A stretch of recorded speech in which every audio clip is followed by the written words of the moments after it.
Ndibulisa abangcwele ngelihle igama likaYesu Kristu. Ngicela sithule incwadi zethu zeBhayibhile sikhawulezile kwabaseRoma chapter 8 verse 31.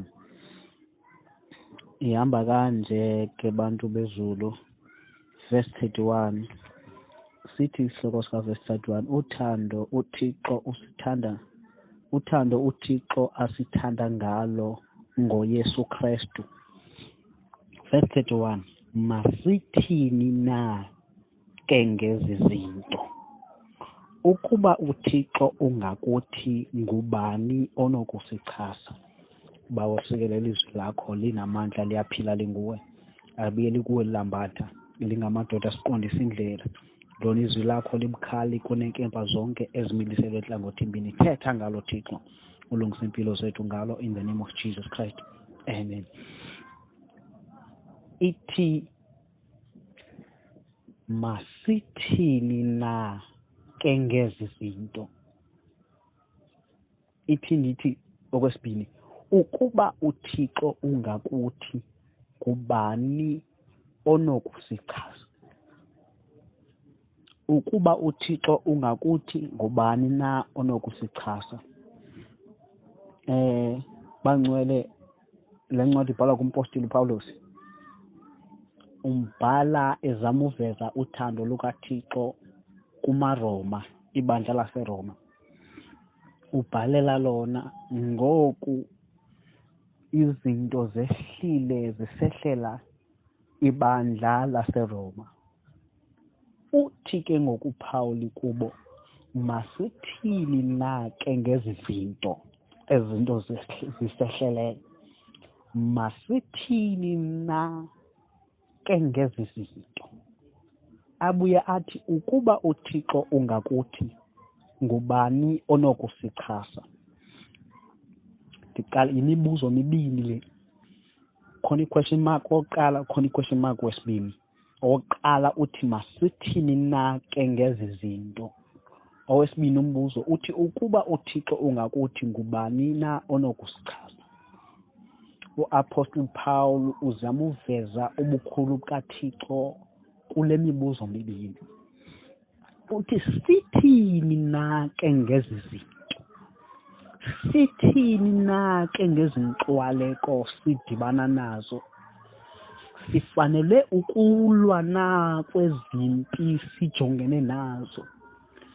Sifanele ukuphindisa na kwiintshaba zethu? Sifanele ukuba siyilwe indlala ngezinye indlela na? Sifanele ukuba abantu abasiqalekisayo sibaqalekise nathi na? Sithini na ke ngezi zinto zisehlelayo? Umbuzo ka-Apostle Paul, sithini na ke ngezinto zisehlelayo? Sithini ngezindlala sihleli kuzo?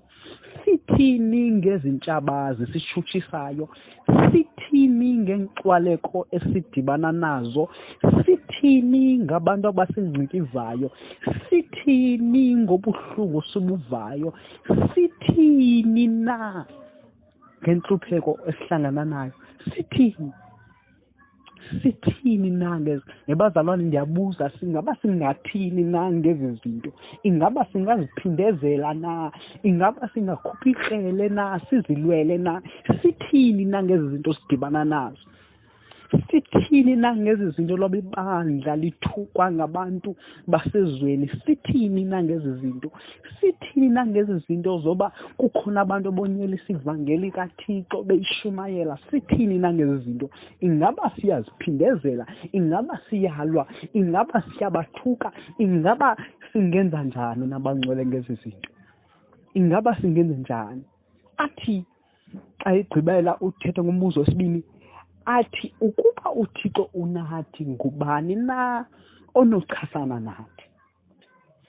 Yabona abangcwele, ndithanda uThixo uthi kuPetros ekhupha ikrele elikhupha esingxotyeni ezobetha indlebe yomJuda, athi uYesu Kristu kuye, Peter Petros, eludabi ayisololakele kodwa olu udabi lolukamoya. Sithini na ngezi zinto bangcwele? Sizilwele na? Ingaba singathini na? Olu udaba alolwakele asifanele ukuzilwela, asifanele ukuziphindezela, asifanele ukuthatha amanye amanyathelo ngenxa basisiva inhlupheko esidibana nayo, asifanele ukuhamba siyokhangela ubutyebi, asifanelanga ukuba sihambe sisenza izinto ezingalunganga, asifanelekanga ukuba sihambe sithuka abantu noba bayonyelisa ivangeli kaThixo, kodwa thina kuba masihlale kuThixo ngoba uThixo enathi ngubani na onokuchasana nathi? Yena uma engakuthi zeziphi iziqalekiso ezinophumelela, yena uma engakuthi yeyiphi indlala enophumelela, yena uma engakuthi ngomphi u-false prophet onophumelela, yena uma engakuthi ngabaphi abantu abathetha kakubi ngevangeli abanophumelela, yena uma engakuthi zeziphi inxwaleko ezinophumelela, yena uma engakuthi zeziphi na iintshaba ezinosinqoba, asinqotywa singophunyuka bamphethe, singokhangethe bathi besikhangela ngapha sibe singapha, bathi befika ngapha sibe singapha, asifumaneki ngoba ngubani na onokusinqoba? UNkulunkulu engakuthi. UNkulunkulu umoya oyingcwele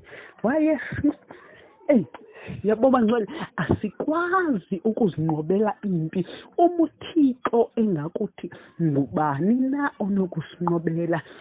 Ukuba uNkulunkulu umoya oyingcwele wayengamanga ngakithi, ngabe sehlulekile Nkosi, ngabe sehlulekile.